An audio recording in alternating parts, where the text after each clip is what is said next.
안녕하십니까. 8.15 모니터 가족 여러분, 8월 21일입니다. 8월 21일 찐시황. 오늘은 언제나 깊이 있는 인사이트로 시장에 대해서, 종목에 대해서 안내를 해주시는 KB증권 프라임센터 민재기 팀장님을 모시고 오늘 시간 또 꽉 채워보겠습니다. 반갑습니다. 네, 안녕하세요. 안녕하십니까. 네.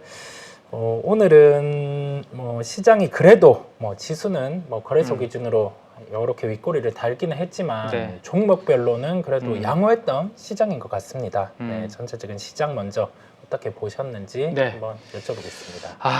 네. 혹시 이사님이 이제 고수시다 보니까 아닙니다, 아닙니다. 네, 뭐 시장이 좀 양호한 것으로 생각하시는데 저는 죽을 네네. 맛이었습니다. 네. 일단은 미국은 지난주 금요일 날 아침에 좀 장 초반에 좀 안 좋게 출발했다가 장 후반으로 갈수록 이제 낙폭을 회복을 하고 뭐 플러스도 좀 내고 이런 그림으로 끝났는데 우리나라는 오늘 저는 아침에 조금 반짝 강했다가 뒤에는 사실은 뭐 크게 움직임이 없었던 하루 아니었나라는 생각을 좀 해볼 수 있을 것 같은데 일단 코스피 한번 먼저 보면요.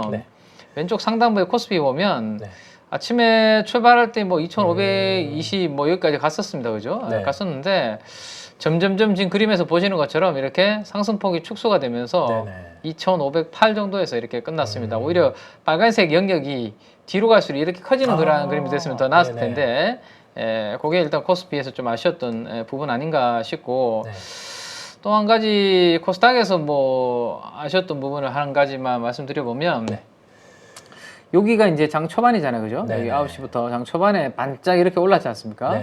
그러고 난 다음에 상승폭을 보시면 뭐 지수입니다. 이거는 지수가 그냥 뭐 좀 갇혀 있는 모습, 별로 더 이상 올라가지 못하고 그죠? 그렇다고 해서 확 빼지도 않고 코스피보다는 견조했는데 여기 아무래도 우리 에코프로 형제 분들의 선방. 그다음에 오후 들어서 좀 상승폭 확대 그런 부분들 때문에 지수는 덜 빠졌지만 상승폭이 많이 축소는 안 됐는데 그래도 오전에 올려놓은 것 대비해서 뭐 이렇게 좀 되면 더 좋았을 텐데 이게 더 이상 올라가지 못하고 약간 갇히는 모습 이게 좀 저는 개인적으로 좀 답답한 느낌이 좀 들었고요.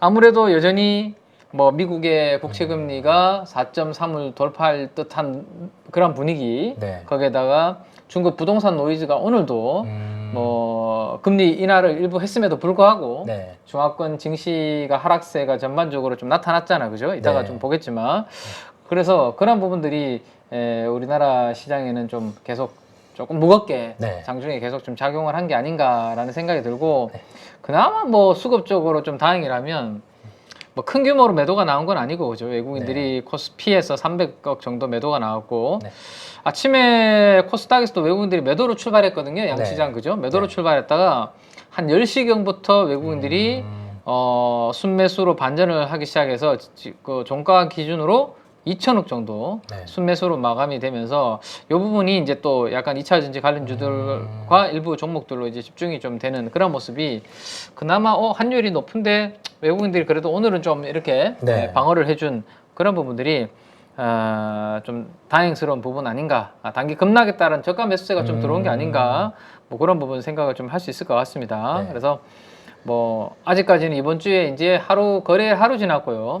뭐 화수목금 이제 4일 정도가 남아 있는데 주중에 뭐 다들 잘 아시겠지만 이미 워낙 많이 이야기가 나와서 그죠 시장에서 뭐 24일 날 우리나라 시간입니다. 목요일 날 엔비디아 실적 발표 후 그다음에 뭐 25일 또 이후에 주 후반에는 잭슨홀 미팅 거기에서 파월 연준 의장이 또 어떠한 이야기를 할지 등등 뭐 이런 부분들을 앞두고 시장의 긴장감은 여전했고 그때까지는 우리가 긴장감을 좀 가지고 있어야 되지 않을까 뭐 그렇게 한번 정리를 좀 해드릴 수 있을 것 같아요. 저도 시장이 그래도 저번 주 금요일도 그렇고 이번에 오늘 주간의 개장 첫날도 그렇고 약간 버티는 흐름이라고 말씀을 드리고 싶어요. 이 버티는 흐름의 의미 자체는 지수 대비해서 코스닥은 시총상위가 낙폭이 컸기 때문에 외국인이 순매수 그러니까 액티브 자금으로 시장을 사주는 게 아니라 프로그램적으로 수급이 유입되면서 반등이 나오는 모습이었고요. 여기에 더해져서 지금 그 잭슨홀 미팅 부분에서 이 약간 뭐 신념물 톤이 높은 부분을 또 어떻게 감안하고 멘트를 나올지라고 생각을 해보면 우리가 이 상황에서는 좀 톤을 아래로, 그러니까 금리 인하의 톤을 강하게는 못 가지고 갈 것 같아요. 그렇다 보니 짚어주신 것처럼 좀 주 후반으로 갈수록은 좀 우려가 되는 부분도 존재를 합니다. 저도 좀 그렇게 보이는 상황에서 네. 시장을 봤고요. 이게 오늘의 반등 같은 경우도 지수단의 반등은 나타났지만 이게 과연 이어질지는 또 뭐 전체적인 미국의 10년물 흐름이나 그런 쪽을 좀 주목해 봐야 할 것으로 보입니다. 네. 네. 자, 그래서 일단 당분 이번 주도 약간 그런 부분들에 대해서 네. 우리가 좀 경계감이 있는 시장이 될 것 같고, 추가적으로 그러면 이제 금리 이야기가 조금 나왔으니까 네. 조금 업데이트를 한번 좀 해드리도록 그렇게 할게요. 네. 일단 분위기가 요게 이제 연준의 페드워치에서 네. 향후에 이제 금리 전망에 대해서 이제 나오는 부분들인데 24일부터 26일까지가 이제 잭슨홀 미팅이 있는 이제 회의인데요. 네. 25일 밤에 파월 의장의 연설이 있는 걸로 지금 예정이 되어 있습니다. 그죠? 네. 그래서 우리가 금리에 대한 힌트를 좀 얻을 수 있지 않을까 뭐 이런 생각들을 하고 계신 분들이 많아요. 자, 근데 9월 달에 다음 달에 이제 FOMC 회의가 있잖아요. 네네. 네. 근데 지금 분위기가 9월에는 금리 인상 확률이 동결로 지금 나오고 있습니다. 거의 네. 그죠? 네. 거의 한 80-90% 정도 네, 동결로 지금 나오고 있기 때문에 9월 달은 한번 건너뛰지 않을까 네. 그런 부분들의 이야기가 나오고 있습니다. 지난번에 6월에도 FOMC를 한번 건너뛰고 네. 7월에 금리 인상을 한번 한 적이 있는데 네. 이번에도 9월에 FOMC는 건너뛰고 11월에 금리 인상하지 않을까라는 지금 약간 생각들이 시장에서는 많아지고 있는 것 같은데요. 자, 지금 보고 계시는 화면의 이 그 확률은 언제냐면 여기 2023년 11월 1일에 있을 네. 11월 달에 있을 FOMC 회의에서의 금리 전망이라고 보시면 될 것 같아요. 자, 왼쪽에 있는 게 지금 커런트 레이트, 타겟 레이트가 요거 지금 현재 수준이죠. 그래서 네. 동결. 네. 네, 아직까지는 동결이 약 64% 정도로 반영이 되고 있는데 요게 이제 25bp 인상입니다. 네. 요게 인상인데 25bp 인상 33%까지 11월에는 추가 인상할 수 있다라는 전망이 일단 시나리오가 조금 나오고 있는 이유가 요 부분이 있는 것 같아요. 네. 그러다 보니까 이 시장에서는 미국 채금리의 정고점 돌파 여부에 대해서 조금 걱정을 좀 하고 있는 것 같고 네. 그 부분에 대해서 이번 주에도 조금 계속 체크를 하려고 하는 움직임들이 좀 있는 것 같아요. 근데 그게 이제 어디하고 연결되는지 오늘 그 부분을 조금만 한번 더 설명을 드리면 네. 뭐 금리가 지금 어떻게 되고 있는지 잠깐만 한번 볼까요? 본드 4.28까지 다시 또 좀 약간 올라가네요. 네. 이번에 고점이 제가 기억으로는 4.3 정도로 기억이 나는데 그죠? 여기 네. 4.3 정도까지 갔다가 좀 내려왔다가 지금 다시 이렇게 움직이고 있는데 자, 이게 이제 우리가 단기적으로 왜 이게 지금 예민한 부분이 되는지에 대해서 우리가 한번 고민을 좀 해보면 오늘 뭐 중국 정부가 중국 인민은행이 좀 움직였잖아요. 그죠? 네. 1년물 금리에 대해서 뭐 조금 인하를 하면서 이야기가 나왔습니다. 그리고 지방 채무에 대해서 뭐 조정도 한다라고 하는 이야기가 나오고 있는데 다만 이제 시장에서 기대했던 거에 대해서는 좀 못 미친 게 아닌가 뭐 그런 생각이 좀 있는 것 같아요. 네. 왜냐하면 1년물은 인하를 했지만 5년물인가요? 네. 5년물은 이게 부동산 담보대출 금리하고 연동이 된다면서요. 네. 네, 요거는 동결을 했잖아요. 그죠? 오늘 네. 동결하니까 아직까지 부동산 쪽에 대해서는 좀 미온적인 정부 태도를 보이고 있네, 대책을 하고 있네. 요거죠. 부동산 대출 연동 금리 인하에는 다소 신중한 태도를 보였다. 그죠? 네. 금리 인하 폭과 대출 연동 금리 인하에는 다소 신중한 태도를 보였다. 요게 이제 오늘 시장에서는 좀 실망감으로 좀 작용한 게 아닌가 싶고, 지금 보이시는 요게 이제 헤드라인이 방금 우리가 이야기 나왔던 요거 3.45로 이 두 달 만에 살짝 낮춘 부분인데 요게 1년물이고 네. 5년물은 이제 낮추지 않았다라는 건데, 자, 이게 그러면 우리가 왜 진짜 반응을 한번 봐야 되는데 네. 상해 지수 일단 한번 볼까요? 오늘 종가가 1.24%로 끝나버렸네요. 결국에는 저런 조치가 나왔음에도 불구하고 네. 오늘 또 신저가로 이렇게 내려갔다는 것은 기대했던 거에 비하면 택도 없다. 네. 그죠? 네. 이런 게 주식시장이 좀 반응 아니었나 싶고, 그나마 점심시간 뭐 조금 약간 오후 무렵에는 보합권까지 거의 양봉으로 약간 땡기기도 했거든요. 네네. 근데 결국에는 오후장이 이렇게 밀어버린 흐름으로 봤을 때 조금 인민은행의 저런 정책, 정부의 저런 부분에 대해서 조금 아쉬워하는 부분들이 있었던 것 같고요. 심천 한번 보시죠. 심천은 장중에 플러스 잠깐 전환하기도 했었거든요. 네. 0.47%로. 그런데 또 윗골이 달고 심천도 1%또 밀려버렸어요. 같이. 그죠? 네, 밀려버려서 지금 뭐 전저점 여기 박스권 노란색으로 표시해놓은 여기를 깨고 계속 지금 우하향에 안 좋은 그림. 그 다음에 이제 홍콩 쪽인데 지금 뭐 이 중화권 관련된 지수의 기초자산으로 되어 있는 ELS 쪽에서 약간 또 이제 손실이 날 수 있다 이런 기사들이 지금 또 안타깝게도 좀 나오고 있는 것처럼 이게 기초자산이 이렇게 다 무너지니까 홍콩 항생지수가 오늘 1.8%나 추가적으로 또 하락하면서 여기 오늘 뭐 앞에 그래도 중국 지수는 장중에 거의 보합권까지 땡기고 플러스도 살짝 내게 됐는데 홍콩은 택도 없이 오늘 갭이 이대로 열린 상태에서 끝이 났다라는 부분입니다. 그래서 이게 중국에서 뭔가 정책이 좀 나온다고는 했지만 시장에서는 아직까지 거기에 대해서 별로 반응을 안 하고 있다라고 볼 수 있을 것 같은데 요거 가지고 한번 이야기를 좀 해볼 수 있을 것 같은데요. 일단 중국 쪽에 부동산 안 좋은 거는 다들 알고 있는 부분이었고, 그죠? 거기서 뭔가 이슈가 터지겠지라는 거는 어느 정도 생각을 하고 있던 부분이기 때문에 전혀 우리가 몰랐던 내용은 아니었습니다. 그죠? 전혀 새로운 내용 아니었고, 그 다음에 또 하나는 30일 동안에 지금 약간 그 유예 기간을 줬기 때문에 이 기간 안에만 이자를 제대로 상환을 하면 일단 파산도 좀 면할 수 있는 그러한 조치가 지금 취해져 있는 상태입니다. 자, 그러면 이제 요 구간이 지났을 때 이 100개 원 뭐 컨트리 가든이라고 하는 이쪽 상황이 시장에 뭔가 전염불 산불처럼 막 전염성 있게 막 퍼지는지 그 부분을 우리가 이제 봐야 되는데 지금 보시는 것처럼 지금 아래쪽으로 이렇게 연초 이후에 많이 이렇게 하락한 것과 상대적으로 덜 빠진 게 있잖아요. 그죠? 상대적으로 덜 빠진 게 상해 부동산 지수고요. 많이 빠진 게 항생 부동산 지수입니다. 뭔가 좀 같은 부동산 지수인데 움직임이 좀 다르죠. 그죠? 상해 부동산 지수는 그래도 좀 버티는 모습인데 항생 부동산 지수가 급락하는 이런 모습을 보여주고 있습니다. 이게 원인이 일단 뭐 저도 이제 리서치 나온 자료들을 이렇게 보니까 일단은 여기 상해에 있는 여기는 국영기업들이 많다네요. 그죠?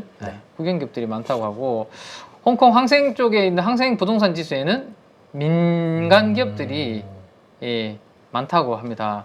그러니까 이게 상대적으로 신용도 차이가 좀 있는 것 같아요. 그죠? 당연히 이제 뭐 나라에서 발행한 우리 뭐 국고채는 부도가 나도 가장 늦게 부도가 나겠죠. 나라가 망하지 않는 한. 근데 회사에서 발행한 뭐 채권은 뭐 상대적으로 신용도가 낮잖아요. 그죠? 회사는 뭐 국가보다는 부도 날 가능성이 조금 더 그래도 물론 삼성전자나 한국전력이나 뭐 이런 기업들은 그래도 좀 뭐 제외라고 한다고 하지만 어쨌든 그냥 쉽게 생각했을 때 우리가 나라에서 발행한 채권보다는 회사에서 발행한 채권이 상당히 이제 뭐 신용도가 이렇게 좀 떨어지는 편인데 이것도 마찬가지라고 보시면 되겠죠. 국영기업에서 이 주로 있는 것과 민간 기업으로 이루어진 것과는 상당히 다른 그런 모습을 보였다라는 게 하나가 있고, 두 번째는 이게 홍콩 쪽이 그 항생 쪽이죠. 항생 부동산 지수에 포함된 기업들이 여기에 달러채가 달러채 조달 비중이 상대적으로 높다라고 하네요. 자, 그러면 왜 달러채 조달 비중이 높다라고 이야기를 했습니다. 그죠? 그러면 이게 어떻게 될까요? 미국의 예를 들어서 미국의 채권 금리가 올라가면 올라갈수록 이게 앞으로 만약에 만기가 돌아오는 것들을 우리가 이제 상환하고 롤오버를 하려고 그러면 그 롤오버 비용 자체가 자꾸 높아지면서 부담이 되겠죠. 그게 한 가지가 있을 것이고, 그다음에 여기에 달러채니까 이게 환율에 또 민감하게 반응을 하겠죠. 상대적으로 지금 그 위안화 가치는 떨어지고 달러 가치는 상대적으로 올라가고 이러면 이런 부분들에서 상대적으로 항상 부동산 지수에 편입되어 있는 기업들은 좀 노출도가 좀 약한 부분 고리들이 좀 있다. 뭐 그렇게 우리가 볼 수 있을 것 같아요. 그래서 이게 지금 아까 잭슨홀까지 제가 이야기 드렸고 미국의 10년물 금리 뭐 흐름도 좀 보여드렸지만 이게 얽히고 설켜가지고 결국에는 돌아서 가지고 이번 주에 미국의 10년물 채권 금리의 흐름이 네. 4.3을 다시 돌파해서 올라가는지 여부가 중요하고, 그다음에 25일 날 아까 파월 의장의 발언이 있다라고 말씀드렸죠, 그죠? 네네.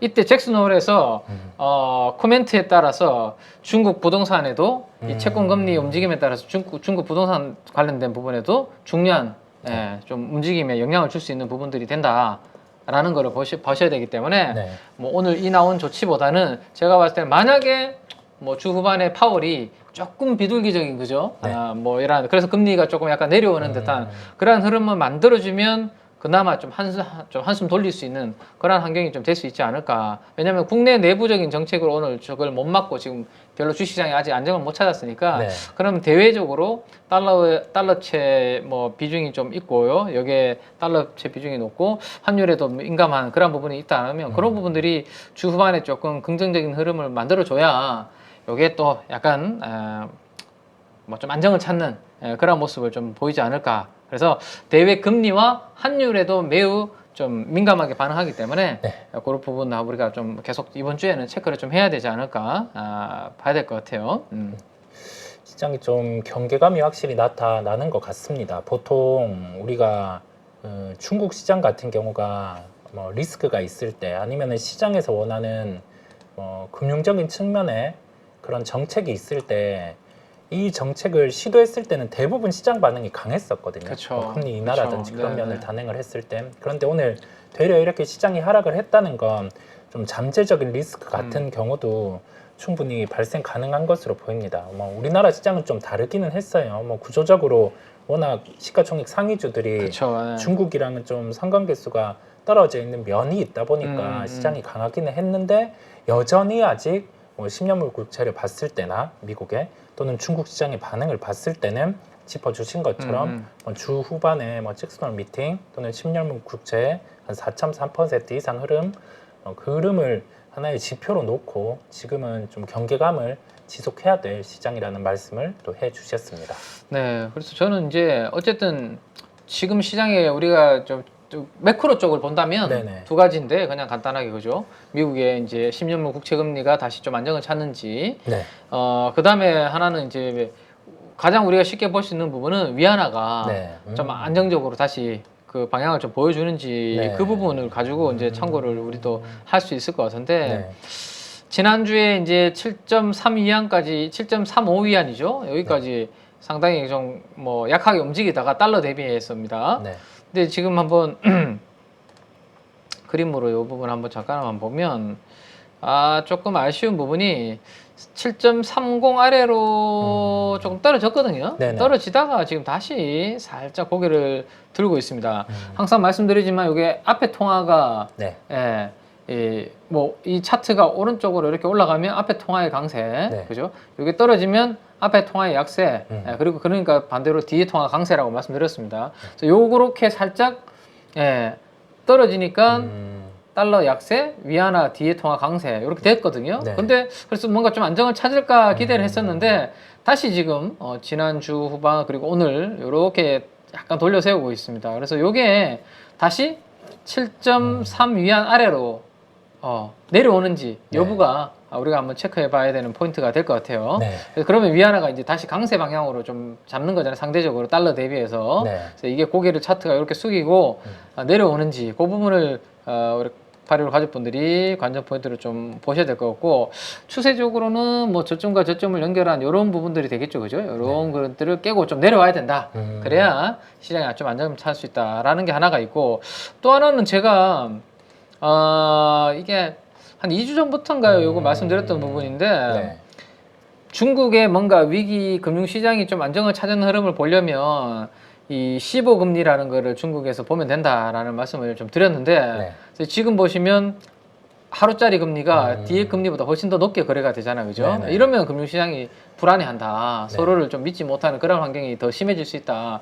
그래서 오늘도 저는 이제 장중에 계속 이거 발표되는 걸 기다렸거든요. 네. 기다렸는데 깜짝 놀랐습니다. 네. 안 나와요. 네. 이거 아무리 사이트를 제가 눌렀는데 네. 돌아가지를 않아요. 그래서 이 보시면 제가 이 사이트에다 다시 한번 해볼게요. 네. 연결이 비공개로 설정돼가지고 네, 이거 항상 요거 15레이트 제가 검색을 해서 눌러가지고 보거든요. 야, 이 중국이 이것까지 이제 키맨이 자꾸 이거 가지고 위기를 조장한다고 생각하는 건지. 왜냐하면 지난주에 그런 이슈가 있었잖아요. 중국의 경제 지표가 워낙 안 좋게 나오다 보니까 뭐죠? 청년 실업률인가? 20% 넘게 나오니까 우리 이제 당분간 발표 안 하겠다. 그래 버리니까 다들 이제 놀랐죠. 아니 뭐야 이거 뭐 자기들 좀 괜찮을 때를 발표했다가 자기들 좀 싫고 뭐 별로 안 좋은 것들 노출하기 싫으니까 또 발표 안 해버리고 뭐 마음대로 하는 거잖아요. 그래서 이제 이것도 지금 그런 건가? 15레이트가 매일 이렇게 나오던, 물론 가끔은 약간 늦게 열릴 때는 있었는데요. 이렇게까지 안 열리는 경우는 저 거의 어쨌든 제가 이거 체크하면서 거의 처음 있는 일인 거거든요. 그래서 이게 이제 역전이 좀 안정을 찾는지를 보려고 오늘 계속 이제 보는데 아예 사이트 자체가 연결이 안 돼가지고 지금은 비공개로 저렇게 나오는데 제가 오기 전에 캡처한 거는 이렇게 나와요. 원래 요 밑에 그게 나와야 되거든요. 요쪽에 요쪽 영역에 조금 전에 보여드렸던 이 그림이 나와야 되는데 안 나오더라고요. 그래서 야 이거 뭐야 이런데 오늘 결국에는 중국 증시가 계속 낙폭을 오들어서 확대를 하더니 뭔가 이 불안감이 아직까지는 남아있는 그런 좀 부분들이 되는 것 같네요. 중국 시장이 좀 이래가지고 근데 신뢰를 이거 안 줘서 이거 뭐 하겠습니까? 이거 중국 관련해서. 맞습니다. 처음에 우리나라의 시장 뭐 후광통 이런 식으로 좀 오픈을 하고 나서는 좀 투명성이라든지 그 부분이 강조되기는 했는데 우리나라에 상장된 기업도 뭐 중국 기업 중에 회계 이슈도 많았고 그러면서 좀 제도 개편을 한다고 했는데 지금 시장에서 이러한 뭐 공개적인 가격 지표라든지 그런 부분을 공개하지 않는 건 조금 문제가 좀 있어 보입니다. 그만큼 좀 불안하다는 시장의 단면으로 보입니다. 이렇게 되면 될수록 자꾸 그죠 데이터를 안 보여주고 이렇게 숨길수록 더욱더 그럴 것 같은데 뭐 이 시장인 거겠죠. 내일은 그래서 한번 다시 계속 한번 조회해 보려고요.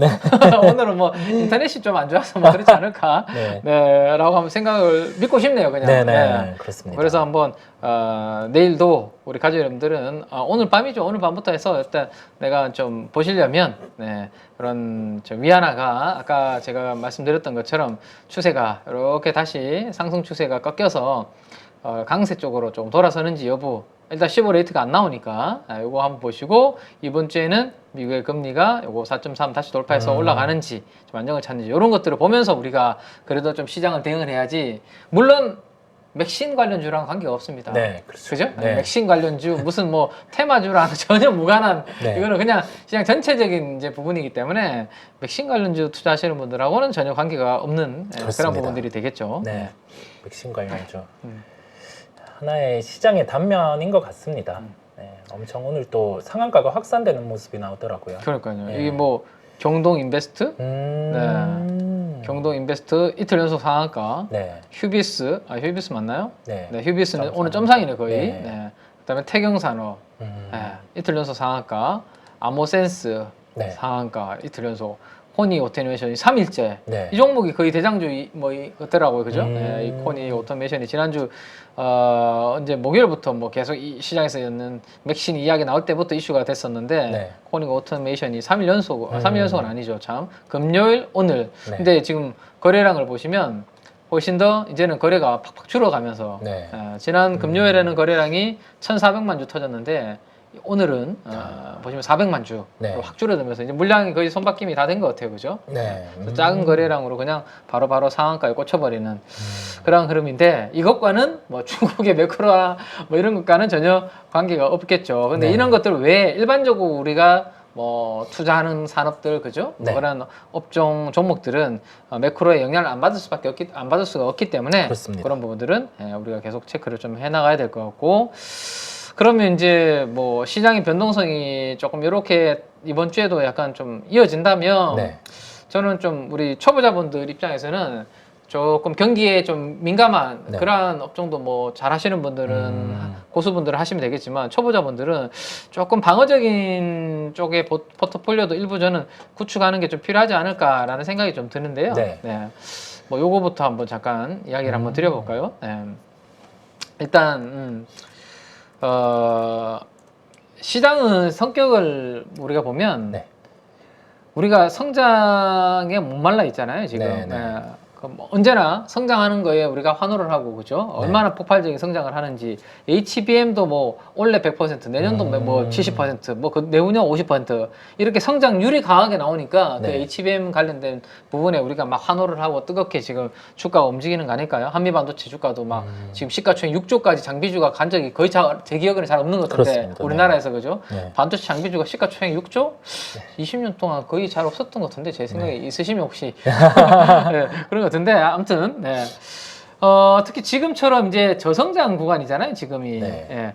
중국의 경제 성장률이 이번 3분기에 5%가 목표에 목표치에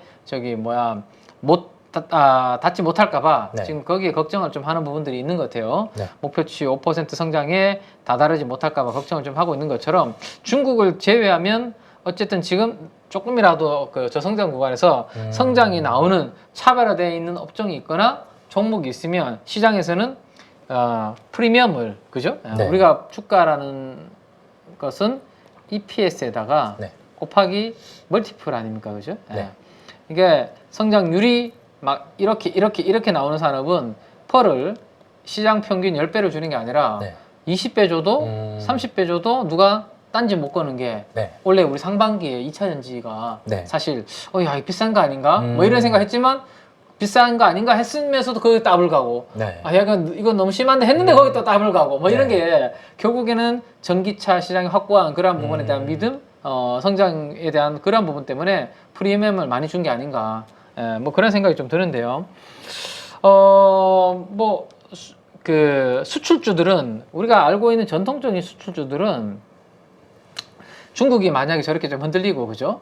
미국이 혹시라도 뭐 약간의 소비가 좀 줄어들고 고용이 약간 불안해지고 이러면 전통 수출주들은 약간 성장이 또 둔화될 수 있는 그런 이제 리스크가 노출이 될 수 있습니다. 그래서 오히려 조금, 원래는 그냥 내수 소비주의 성격을 가지고 있었는데, 네. 내수 소비주들의 성격을 가지고 있었는데, 이게 내수 소비는 안정적으로 나오는데 이익은 캐시는 따박따박 찍히는데 성장이라는 모멘텀까지 붙는 쪽이 최근에 그래도 뭐 몇 가지 있지만 그 중에서도 음식료 쪽이 네. 약간 그러한 성격이 있는 게 아닌가라는 부분이 있는 것 같아요. 과거에는 이게 중국 쪽이라 모멘텀이 있었는데, 네. 최근에는 음식료가 중국뿐만 아니라, 네. 그죠? 중국은 오히려 좀 주춤하고 있고, 옛날에 왜 오리온이 뭐 초코파이가 중국에서 엄청 네, 팔리느니 네. 막 그런 부분들이 막 있었잖아요. 네. 근데 최근에는 중국 시장 가지고 뭐 진출했다고 해서 막 핫한 그런 시기는 좀 지났고, 약간 중국은 좀 막혀 있는 상황이고, 오히려 다른 쪽에서 이슈가 만들어지고 있는 것 같은데, 일단 농심 수출액을 한번 보시면 2015년도부터 19년도까지는 고만고만했습니다, 수출액이. 네. 그죠? 근데 이게 이때가 코로나 2020년도죠. 코로나 딱 시기 때부터 뭔가 수출액이 이렇게 그래프가 올라가는 그런 그림들이 만들어지고, 가파르게 성장하는 그런 그림들이 좀 만들어지고 있는 거죠. 이게 중국이 아니라 미국이나 네. 또는 일본이나 또는 일부 유럽 같은, 그죠? 이런 국가들로 수출이 좀 되면서 새로운 시장에서 수출 증가가 기여를 하면서 네. 주가가 좀 움직이는 그런 부분들이 좀 되는 것 같아요. 그래서 소비재 쪽에서 수출 증가율이 좀 높은 종목군들을 이렇게 한번 뽑아놓은 게 있어서 리서치해서 가져가 보니까, 네. 내수 소비주 중에서 수출 증가율이 2자릿수 이상으로 상대적으로 좀 높게 나오는 것들, 네. 이렇게 분류를 좀 해놓은 게 있더라고요. 그래서 여기에서 우리가 좀 뭐 괜찮은 똘똘한 것들을 한번 찾아보는 것도 괜찮지 않을까 싶은데, 지금 시장에서 어쨌든 최근에 좀 강했고 핫했던 거는 요 라면, 그죠? 네. 농심, 삼양식품, 뭐 이런 쪽이 뭐 부분들이 좀 있었는데, 네. 제가 지난주부터 좀 개인적으로 좀 관심이 있는 부분은, 저는 요쪽 중에서도 네. 지금 보면 식품 음료 쪽으로도 기관들의 이 최근에 이렇게 꾸준하게 수급이 이렇게 누적으로 들어오고 있거든요. 네. 식품 음식료 업종 쪽으로 기관들의 20일 누적 순매수 포지션이 이렇게 들어오고 있고, 자, 이거는 외국인들인데요. 외국인들도 보시면 7월 중순 8월 달 들어서 이렇게 최근에 좀 정체돼 있다가 한 두어 달 다시 수급이 이렇게 좀 들어오는 그런 모습을 보여주고 있는데, 저는 개인적으로 이번에 그 뭐죠 실적 발표 이후에 네. 야 빙그레가 뭐 라면은 이미 뭐 다들 잘 보시던 기업들이고 네. 빙그레가 저는 좀 괜찮아 보인다. 원래는 우리가 알고 있던 내수 전통 내수 기업인데 이게 안정적으로 내수를 기반으로 이제는 성장의 좀 프리미엄도 네. 좀 받아도 되는 네. 수출 데이터가 아주 잘 나오니까요. 네. 수출 증가라는 좀 성장 프리미엄 받는 대표적인 또 음식료 쪽에서는 이런 흐름이 되는 게 아닌가 싶은데 지금 4개 분기 합산 차트 매출액을 그려보면 매출액은 그냥 고만고만해요. 그죠? 캔들 크기가 네. 엄청 폭발적인 느낌은 안 들어요. 네. 그냥 꾸준하게 이렇게 안정적으로 이게 음식료 특성이죠. 근데 영업이익을 그려보면 뭔가 드라마틱하게 그죠? 네. 예, 매출액하고 다르게 뭔가 드라마틱한 이런 움직임이 나옵니다. 이럴 때가 주가가 가장 폭발적으로 매출액 성장률보다 영업이익 성장률이 훨씬 더 드라마틱하게 성장률이 강하게 나올 때 네. 회사가 본격적으로 돈을 벌기 시작하는 구간 이럴 때 주가는 이제 슈팅이 나오기 마련이죠, 그죠? 네. 그래서 빙그레가 저는 이런 음식료 중에서도 내수도 내수지만 수출이라는 모멘텀을 가지고 좀 우리가 좀 시장이 약간 혼란스러울 때 좀 어렵고 변동성이 좀 클 때 내가 약간 방어적인 컨셉으로 하나를 내가 꼭 편입을 하고 싶다면 네. 이게 좀 하나 뭐 후보군이 되지 않을까 뭐 그런 생각을 하는데 우리 뭐 이사님은 아이스크림을 좋아하시는지 모르겠는데요. 네. 요즘 이거 보시면 네. 아이스크림도 K 아이스크림이라고 하네요. 이제 네. 뭐 다 K를 다 갖다 붙이는 네. 네, 그래서 지금 보시면 해외 수출 역대 최대. 저는 이제 메로나를 옛날에 한 번씩 이제 먹었었는데 네. 이게 조금 그런 게 조금만 녹기 시작하면 질질 흐르는 게 있어가지고 그죠? 이 아이스크림을 빨리 먹어야 돼요, 그죠? 그래서 저는 그 부분이 좀 아쉽긴 한데 그래도 맛있죠, 되게 달고. 네. 근데 이게 되게 지금 또 미국 수출용 메로나에 이게 포장되어 있는 걸 화면을 이제 포장지를 보여주는 상자를 보여주는 건데 이런 것들 등등해서 그 다음에 우리 뭐 있죠? 그 우유, 바나나 우유 네. 그 빙그레 네. 그런 부분들부터 해서 의외로 수출 성장률이 잘 나오면서 이런 부분들은 좀 편안하게 그래도 우리가 볼 수 있는 좀 후보군이 되지 않을까. 네. 좀 시장이 전체적으로 좀 불안한 상황에서 빙그레 한번 차트까지 한번 보고 조절하면 이미 실적 발표하고 난 다음에 이 전고점 돌파하는 아주 큰 양봉을 하나 만들어냈고 여기를 이탈하지 않으면 여기 뭐 이탈할 가능성은 좀 낮아 보이기도 하지만 어쨌든 이게 이제 아주 강한 에너지가 들어온 8월 14일이었고 8월 14일 날 저 양봉이 새로운 출발을 의미하는 양봉이다라는 것을 저는 생각을 하고 있는데 그 뒤로 보시면 기관들의 매수 금액 자체가 강하게 유입되어 있는데 오늘 가장 큰 폭으로 7만 주나 한 방에 오늘 또 들어왔네요, 그죠? 최근 일주일 동안 중에서도 오늘이 가장 큰 폭으로 매수세가 좀 들어오는 걸 보면 기관들도 뭐 사모펀드와 투신을 중심으로 연기금까지 다 골고루 샀는데 뭐 이런 쪽도 포트에서는 한 축으로 좀 편입하고 플레이를 좀 하고 있는 게 아닌가. 우리 일반 개인 투자분들도 뭐 이런 부분들에 대한 조금 경기 방어주의적인 종목도 혹시 모를 시장의 변동성을 염두에 두고 어떤 걸 한번 내가 찾아볼까 좀 고민을 좀 해볼 만한 그런 부분이 되지 않을까 싶어요. 음식료 쪽이 우리가 전에도 짚고 간 부분인데 보통 내수 쪽에서 해외 매출이 늘 때 매출이랑 이익이 같이 늘어날 때 보통 뭐 멀티플이죠, 아까 EPS 곱하기 주가 수익 비율 같은 경우가 뭐 기본 7배 이상 정도, 뭐 많게는 이제 10배 이 정도로 부여를 받게 됩니다.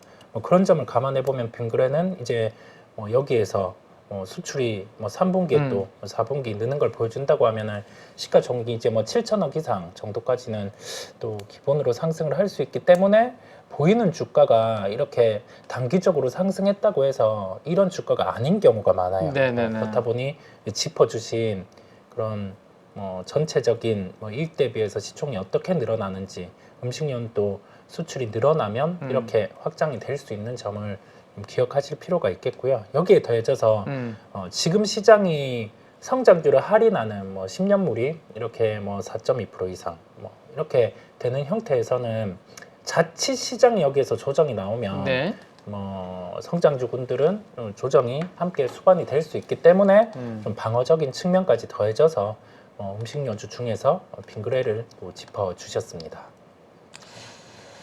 그런 쪽이 조금 그래도 일부는 우리가 관심을 좀 둬야 되지 않을까. 네. 네, 그런 생각이 좀 드네요. 자, 시장이 좀 뭐 좀 되게 역동적이고 그죠? 네. 분위기가 괜찮으면 뭐 공격적으로 약간 성장주들을 좀 보고 공격적으로 뭐 포트를 구축해야 되는데 이렇게 좀 불안할 때는 네. 약간 방어적으로 일부는 좀 관심을 좀 두시는 것도 괜찮지 않을까 뭐 그런 생각들을 해보면서 그래서 오늘 이제 전체적으로 기관들이 조금 관심을 금액 기준으로만 그냥 오늘 한번 보면 네. 금액 기준으로 조금 관심을 둔 부분을 기관들부터 먼저 한번 보면 에코프로 쪽을 역시 네. 많이 좀 편입을 하는 그런 모습이 좀 특징적으로 보여주네요. 네. 한번 보시죠. 50억 이상 일단 금액 기준으로 산 종목들이 한 20개, 15개 정도 되는 것 같은데 기관들에서 어떤 거를 그러면 오늘 같은 시장에서 조금 담았을까 한번 보시죠. 자, 일단 첫 번째가 에코프로 형제네요. 네, 에코프로 형제. 네, 에코프로 형제. 네. 453억, 네, 219억 이렇게 샀는데, 야 다시 30조를 넘어섰네요, 에코프로가. 그래서 네네. 31조. 네, 그리고 에코프로 BM이 32조. 와, 네. 나란히 뭐 엎치락뒤치락 거의 63조 두 종목이 합해서 시가총액 대단합니다. 네, 그래서 오늘도 코스닥을 보니까 네. 결국은 에코프로와 에코프로 BM의 상승과 하락과 코스닥 지수는 거의 연동이 되더라고요. 네네. 그래서 제가 걱정되는 부분은 그리고 제가 좀 희망하는 부분은 혹시나 에코프로와 에코프로 BM이 조금 쉬더라도 네. 시장이 그러면 거칠게 조금 조정받지 말고 조금 잘 연착륙을 했으면 좋겠어요. 네네. 그죠? 얘네들이 올라갈 때는 사실 뭐 종목들이 그렇게 못 오르는데 네. 얘네들이 빠질 때는 또 다른 종목들 같이 끌어내리면서 빠질 수도 있거든요. 그렇습니다. 그래서 오히려 올라가는 건 좋은데 올라갔다가 약간 쉴 때 다른 종목들도 약간 연착륙하는 그런 좀 차별화되는 그런 흐름을 좀 기대를 좀 했으면 좋겠고요. 네. 그 다음에 이제 하나솔루션인데 이게 네. 오래간만에 하나솔루션은 좀 이렇게 잡히는 것 같아요. 그렇습니다. 네. 왜냐하면 뭐 일단 화학 쪽에서는 별로 볼 거 없고 네. 그죠? 최근에 네. 뭐 SK 저기 뭐죠? 롯데케미칼 주가 아마 보셨겠지만 대부분이 52주 거의 신저가 아닙니까? 이거 그렇죠. 네. 롯데케미칼이. 네. 오늘은 약간 반등 나왔지만 네. 지금 전저점을 이렇게 깨면서 그만큼 중국의 경기가 불안불안하니까 이런 화학주들은 어쨌든 최근에 모멘텀이 별로 안 좋았고 약한 그러한 그림이었죠. 근데 지금 하나솔루션은 오늘 바닥에서 양봉을 그래도 하나 네. 강하게 이렇게 놨습니다. 끝까지 그죠? 네. 그 이유는 이게 석유화학 때문 아니겠죠, 그죠? 네. 뭐 이미 장시하기 전부터 주말 사이에 계속 나왔던 것처럼 네. 뭐 미국에서 중국산 뭐 태양광 쪽에 대해서 관세 뭐 이야기가 나오면서 네. 뭐 그런 쪽으로 오늘 하나솔루션은 모멘텀 좀 나온 게 아닌가 싶고 아까 이사님께서 지수 관련주들이 오늘 그래도 조금 좀 선방해줬다 근데 LG에너지솔루션이 오늘 조금 강했나요? 저는 주가는 못 봤는데 네. 보니까 171억 정도 기관들이 네. 매수세가 좀 들어왔네요. 네. 주가는 0.57%. 뭐 그렇게 강하지는 않았네요, 그죠? 네. 그래서 이렇게 보니까 2차 전지가 주로 많네요. 네. 그러니까 에코프로, 에코프로 BM, 네. 그다음에 LG에너지솔루션, 네. LNF, 포스코 퓨처엠, 네. 금양 네. 여기까지 보니까 기관들의 순매수 10개 종목 중에 거의 6개, 7개? 네. 역시 70%는 여전히 2차 전지 뭔가 그런 부분이고 나머지는 요거는 뭐 공개 매수 뭐 모멘텀 있는 거 아닌가요, 휴재를? 네. 뭐 대주주가 뭐 더 산다라는 뭐 이야기도 좀 있고 이런 개별 모멘텀. 그다음에 이오테크닉스는 그죠 뭐 HBM 관련해서 기대주로 좀 있는 것 같고 네이버가 이번 주에 과연 그 하이퍼 글로벌 관련된 이슈로 주가 움직임이 강하게 나올 수 있을지 네. 잘 모르겠는데 기관들은 어쨌든 좀 샀는데 네. 저는 좀 무겁지 않나라는 네. 생각입니다. 네. 이게 지난번에 그 기대감이 있으면서 한번 움직였다가 네. 23만 원에서 24만 원까지 가다가 저 위에서 지금 보시면 캔들 크기가 꽤 거칠어요. 네. 네. 크고 길고 뚱뚱하고 네. 그럼 저기에서 거래가 많이 터졌다는 이야기거든요. 네. 그러면 이 구간을 지금 머리 위에 두고 있기 때문에 네. 이번에 좀 올라가더라도 제가 봤을 때는 그런 하이퍼 글로벌 X인가요? 네. 네. 이번 24일날 오픈해서 올라가더라도 여기가 저는 저항으로 좀 부딪히지 않을까. 네. 대형주는 이게 이거를 넘기려면 만만치 않은 수급이 유입이 돼야 아마 여기를 뚫지 않을까 싶거든요. 그래서 여기에서 뭐 네이버 이야기 나왔으니까 한 가지만 더 연결하면 이 하이퍼 클로바 X의 뭐 출시 관련된 모멘텀으로 차라리 네이버보다는 그와 좀 아래쪽에 엮여 있는 좀 중소형주를 차라리 모멘텀 플레이를 하는 게 어떨까, 그죠? 저는 오히려 그게 좀 우리 개인 투자자분들 입장에서는 좀 더 가볍지 않을까, 뭐 그런 생각을 좀 해보게 되더라고요. 그래서 제가 뭐 관심 있게 보고 있는 종목군들은 이런 종목군들이 있는데요. 여기 보시면 이 정도 종목군들이 있는데. 뭐 알체라부터 시작해서 과거에 네이버하고 한 번씩 다 엮여있던 기업들입니다. 뭐 폴라리스, 오피스, 오브젠 뭐 이런 것들 쭉쭉 있는데 저는 그 중에서도 좀 별로 우리는 남들이 별로 안 보시는 것들을 저는 좀 좋아하다 보니까 여기에 제일 밑에 제가 여기 넣어놨었는데 저는 한국학 컴퓨터가 좀 그래도 관심을 좀 받지 않을까. 지난번에도 한번 했었는데 별로 그렇게 이 업체들보다 되게 탄력 있게 움직이지는 못하더라고요, 지난번에도. 근데도 이번에 보니까 주가가 그래도 별로 크게 조정 안 받고 200일선 부근에서 양호하게 움직임이 좀 나타나는 그런 흐름들이 나타나는데, 일단 한국학 컴퓨터 실적 한번 보여드리면 이렇게 잘 성장하다가, 그죠? 2016년도, 17년도 이렇게 성장하다가 매출액 자체가 이렇게 확 꺾여버리는 그런 그림이 나타납니다. 그죠? 2020년도 이후로. 그러면서 영업이익도 쭉 밀려버리죠. 이렇게. 이러니까 주가가 좋을 리가 없겠죠. 실적이 좋아야 뭐 아무리 뭐 테마가 있고 뭐 하더라도, 그죠? 실적이 좋아야 주가가 좀 버티고 올라갈 수 있는데, 한국학 컴퓨터 한번 보시죠. 이거 길게 한번 보면 이렇게 돼버리잖아요. 그죠? 2021년도 하반기부터 해서 밀렸던 이유가 37,000원에서 12,000원까지 요것도 거의 한 뭐 3분의 1 정도 가깝게 이렇게 토막 이렇게 날 정도. 이유는 바로 방금 보셨던 것처럼 이런 실적이 일단 꺾이는 부분이 있었고, 또 하나는 과거에 이제 전 회장님께서 약간 좀 본업 외에 다른 쪽으로 관심이 좀 있으시다 보니 거기에서 약간 일부 시장에서는 그 부분에 대해서 약간 디스카운트를 좀 하시는 분들이 계셨던 것 같아요. 그죠? 그래서 그랬는데 이번에 2분기 실적 나오고 난 다음부터 2분기 실적을 넣어서 이제 4개 분기 합산 차트를 그려보니까 여기에서는 이제 바닥을 약간 잡아주려는 듯한 그런 모습들이 살짝 좀 보이는 것 같아요. 그래서 자, 실적이 일단 바닥에서 턴어라운드를 좀 해줄 수 있는 그런 가능성을 나타내 준다면 여기서는 이제 모멘텀이 조금 붙어주면 되는데, 한국학 컴퓨터는 뭐 이번에 그 하이퍼 클로바 관련해서 뭐 공공 문서 작업 같은 이런 부분들에 대해서 좀 같이 엮이는 부분이 좀 있지 않을까. 그럼 시장에서는 그런 부분들을 좀 반영하지 않을까. 근데 오늘 뉴스가 나왔는데도 그렇게 쓰지 않더라고요. 지금 보시면 여기는 이런 것들 있잖아, 그죠? 한컴 기술의 네이버 초고대 AI 탑재 뭐 이런 것들이 있음에도 불구하고 저는 사실 뭐 펀더멘탈도 보지만 저는 옛날에부터 차트도 많이 보는 저는 투자자인데 선을 하나 그어놓은 게 있잖아요. 오늘 장중에 저기를 좀 돌파해주는 듯한 모습을 보였는데 결국에는 제가 이 선을 그어놓은 부분은 저항이라고 생각되는 부분에 이 선을 그어놓은 거거든요. 이 지난번에 여기 급등했던 시가 있죠, 시가. 아주 윗꼬리 길게 단 대량 거래 터졌던 양봉의 시가가 14,870원 정도 되는데 이게 제 생각에는 아주 강한 저항이다. 그래서 요거 돌파를 해야 제대로 된 움직임이 나올 수 있다라고 저는 이제 보고 있는데, 지난번에도 보시면 여기 올라가다가 그죠? 그 선에서 윗꼬리 달리면서 밀렸죠. 오늘도 지금 보시면 사실 2시 한 40분, 50분 정도까지는 여기 올라가 있었거든요. 한번 보시면 이게 좀 아쉬운 게 동시효과에서 지금 밀린 것 같은데 거의 여기 보시면 막판에 그죠? 2시 한 몇 분이죠? 2시 한 50분까지는 15,000원까지 가 있었잖아요. 근데 3시부터 갑자기 이게 쭉 밀려가지고 다시 윗꼬리가 다 달려버리더라. 그래서 이 차트가 참 역시 무시할 건 안 되는구나. 저 저항을 함부로 저거를 넘는다고 생각하면 안 되겠구나. 이런 생각을 좀 하면서 수급을 봤는데 그나마 다행스러운 부분은 기관 투자가들이 하나, 둘, 셋, 넷, 다섯 5일 연속 순매수를 좀 하고 있는 그런 모습인데, 기간 중에서도 제가 이건 일요일 날 제가 그린 건데요.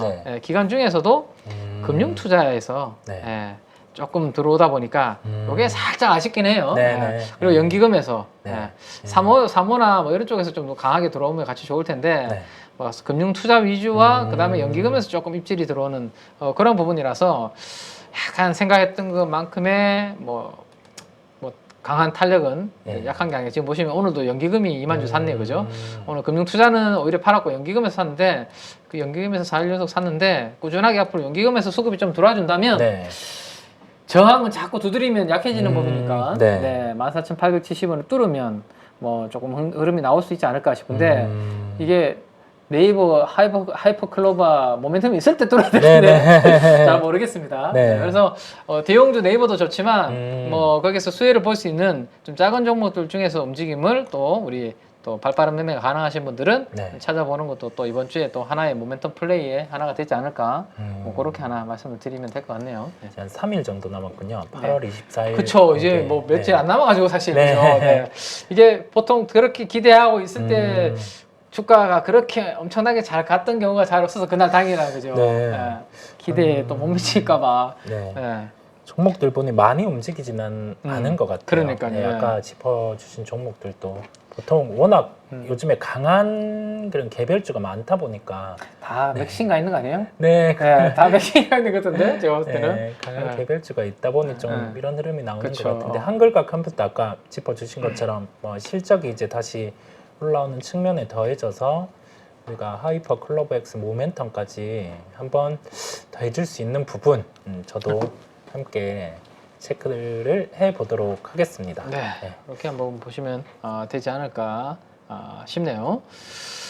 자, 그다음에 마지막으로 그냥 이거는 짧게 한번 뭐 보고 마무리를 한번 하면 어떨까 싶은데 아까 기간 봤으니까 이거는 그냥 가볍게 외국인 쪽에 오늘 그래도 뭐 외국인은 오늘 한 2천억 코스닥에 샀으니까 그래도 또 어떤 종목들을 샀는지 우리 또 발효 가족분들이 또 궁금해하실 테니까 요거도 한 50억 정도 뭐 이상 산 종목까지만 한번 추려서 한번 여기 아니죠? 잠깐만요.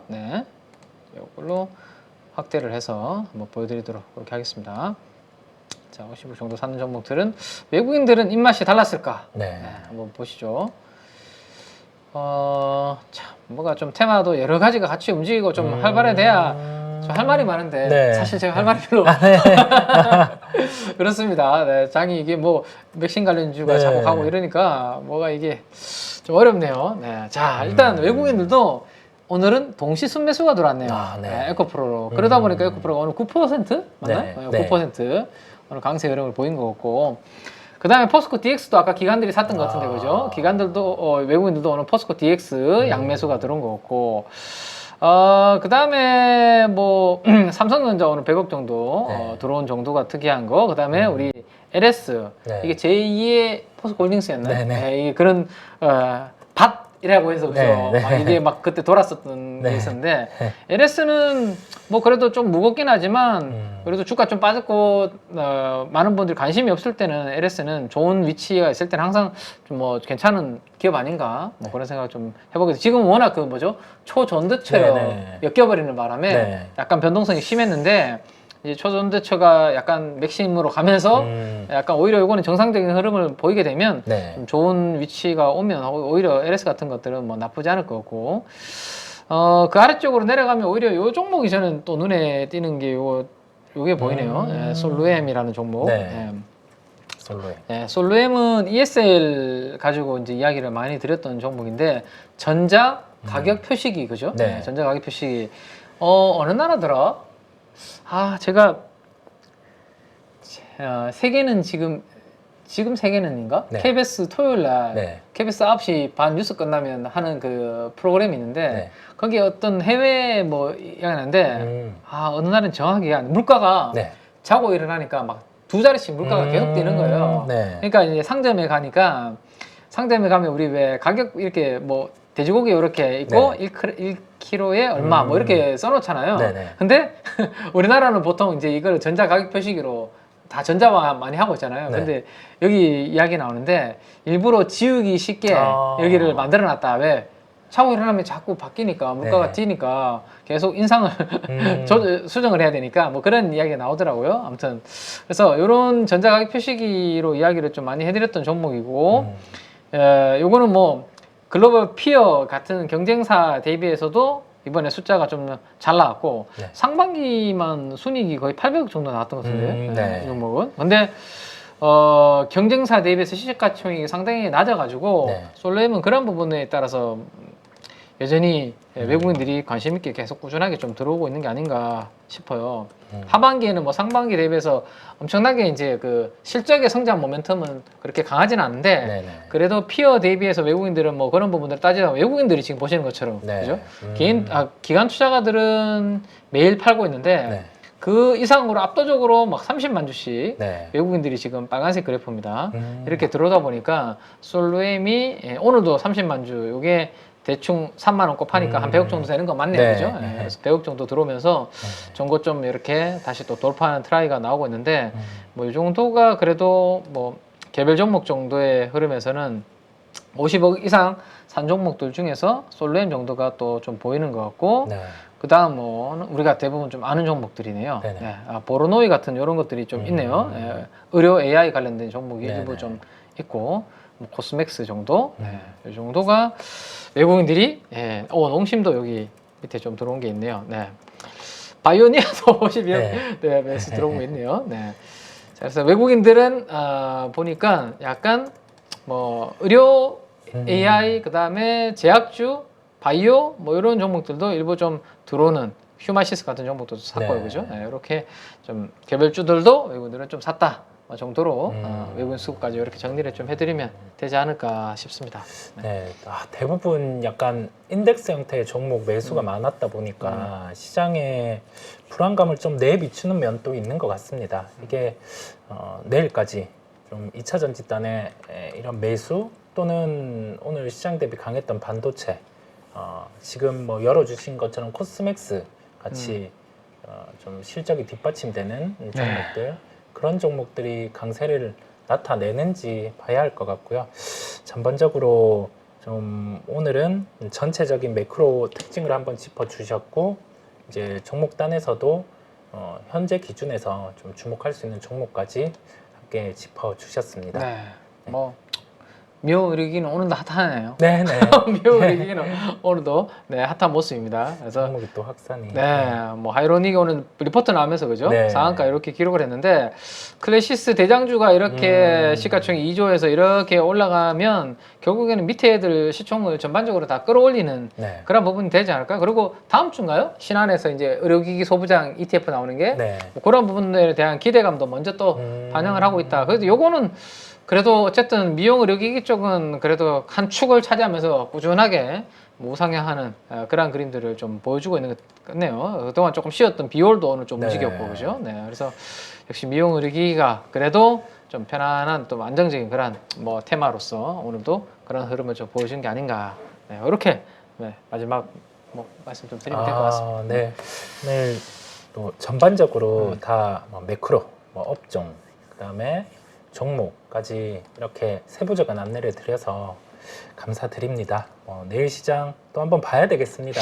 네, 미국의 약간의 금리 불안감도 존재를 하고 하다 보니 이 방송이 나갈 때쯤이 9시일 테니까 그렇죠. 미국 개장 전이기는 한데 어느 정도 선물의 방향성이 또 나올 것 같습니다. 오늘 전체적으로 또 빛나는 인사이트를 제공해 주신 KB증권 프라임센터 김앤 민재기 팀장님께 감사드리면서 내일 또 이제 아침에 또 세부적인 시황 뭐 그런 부분 또 안내 또 부탁드리겠습니다. 알겠습니다. 고민해 보겠습니다. 네, 감사합니다. 감사합니다.